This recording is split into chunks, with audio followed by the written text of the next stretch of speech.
Hello, geography students. Well, we have completed our study of Europe, and it's now time to move on to Asia. And we're going to start in Southwest Asia. Southwest Asia is that part of the world that most Americans call, quote, the Middle East, close quote. If you were British students, you'd probably call it the Near East. Because really, that's a better name for it.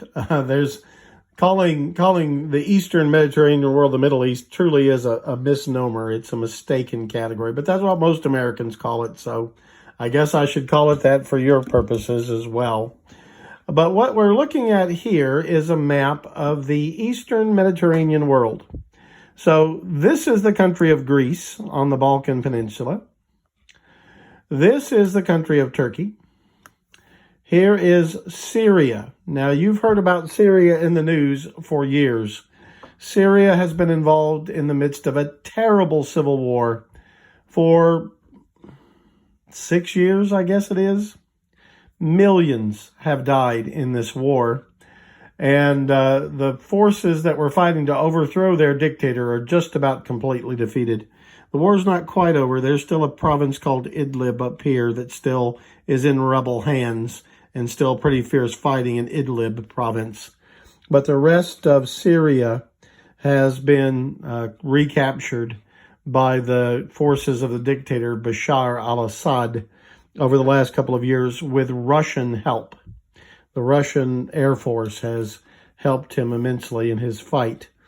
The Cold War has raged throughout the world over the last 9,500 years. 80 years. But in a way, it's still going on. The Cold War was between the Soviet Union and the United States, but Russia under Vladimir Putin in the last 10 years has really begun acting like the old Soviet Union again. And they got involved in Syria in the midst of a civil war in Syria. But for now, I want to talk about that's Lebanon right there. We'll talk about that. I want to talk in this lecture about this country right here. This is the country, the state of Israel. It is Israel. It is a state that is a formerly Jewish state. It was established after World War II. You will remember the horrible treatment of the Jewish people by the Nazis and their allies during World War II, the slaughter of 6 million Jews by the Nazis. At the end of World War II, hundreds of thousands of Jews who weren't killed by the Nazis but managed to survive the war escaped from Europe and came to Israel. There were already hundreds of thousands of Jewish people there. The Jewish people had largely left this part of the world in the 2,000 years before the 20th century. The country had been turned largely Christian, or at least heavily Christian, under the Byzantine Empire in the first 600 years after Christ. And then the Muslims came and conquered that part of the Byzantine Empire and turned it to a largely Muslim country. And Jews fled to other places in large numbers. Not all Jews. There was always a section of the city of Jerusalem and a few other places where there were Jews. But from 635 until the end of the 1800s, most people who lived in this part of the world were Muslims, even a few Christians, but they were Arabs, not Jews. The majority of people who lived there for 1,300 years were mostly not Jews, but Arabs who were Muslims and a few Arab Christians. But at the end of the 1800s, in Europe, there was a man named Abraham Heschel who came up with the idea that the Jewish people, who you no doubt have learned in history class, always had a very difficult time in Europe. They were often left alone for periods of time, but then frequently there'd be terrible persecutions. People who, call them Christ killers and all kinds of ridiculous things like that, would abuse them in pogroms and attacks on the Jewish people of Europe. Well, at the end of the 1800s, Abraham Heschel got the idea the Jewish people needed their own homeland. And obviously, if you've read the Old Testament, you know where their homeland was. It was right here. Now, the vast majority of Jews had moved away from that over the centuries, but he thought they should go home. Go home to Palestine, go home to the land that was ancient Israel. And Heschel started a movement known as Zionism to get Jews to move back and settle in this land. And wealthy Jews in Europe began buying land there, and settlements called kibbutzes were started up in the late 1800s and before World War I in the 20th century. And a fair number of Jews moved there. Now, at first, they were buying the land from the Arabs who lived there, so it was perfectly legal. But increasingly, as the number of Jews there grew, a number of Arabs in the land began to worry that they might be outnumbered by Jews. So tensions grew. After World War I, this area came under the control of the British. And the British realized there were all these tensions between Jews and Arabs there. And they tried to keep a lid on things by limiting Jewish immigration to Palestine.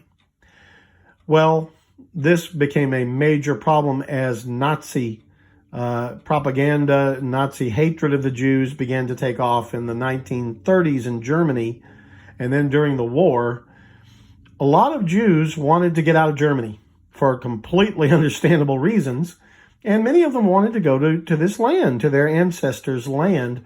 But the British didn't want them coming in the hundreds of thousands that they were trying to get there in, because they feared it would mean a war between Jews and Arabs. So they tried to keep the Jews out of Palestine.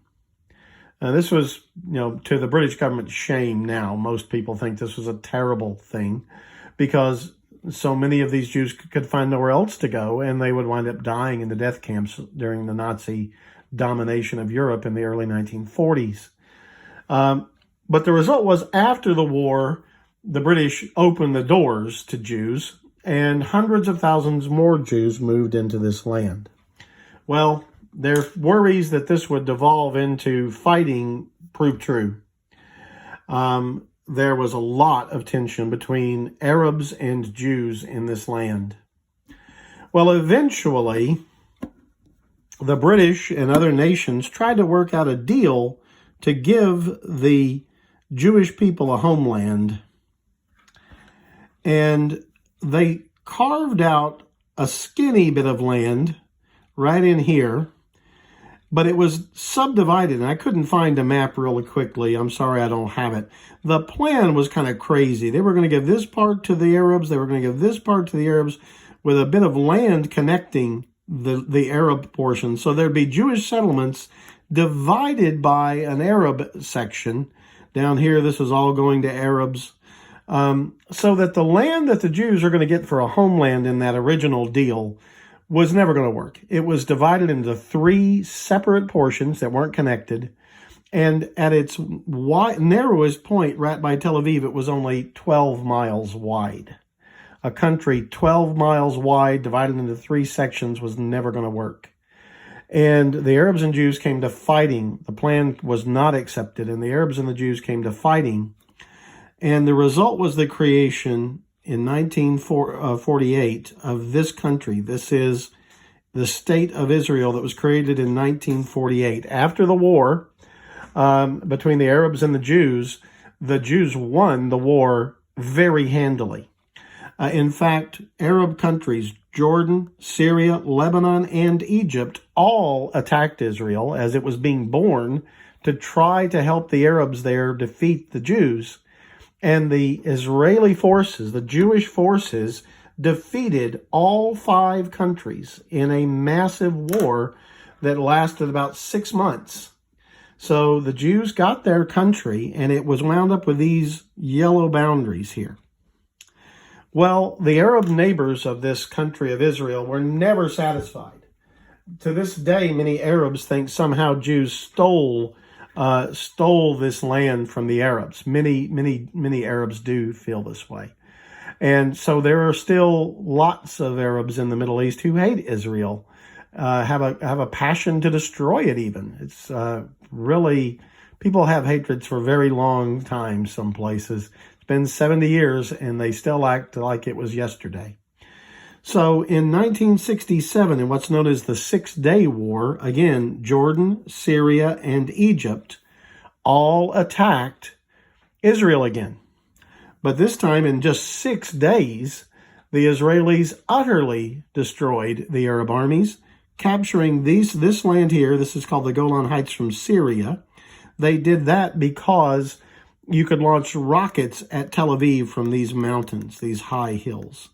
They grabbed this portion from Jordan, particularly important because half of the city of Jerusalem, which the Jews consider their capital, had been in Jordan, and they took all of Jerusalem, and they took the west bank of the Jordan River, and they grabbed all this territory from the Egyptians in the Six-Day War. They were creating a buffer zone, wider areas, more defensible boundaries for Israel. And they would keep these boundaries until 1974, when a peace deal with Egypt gave back the Sinai Peninsula. And then in the early 80s, they gave back the Golan Heights. In the 1990s, a peace deal was reached with Palestinian Arabs that allows the Palestinian Arabs to govern themselves internally in Gaza and the West Bank. It's now called the Palestinian Authority, but it is not an independent country.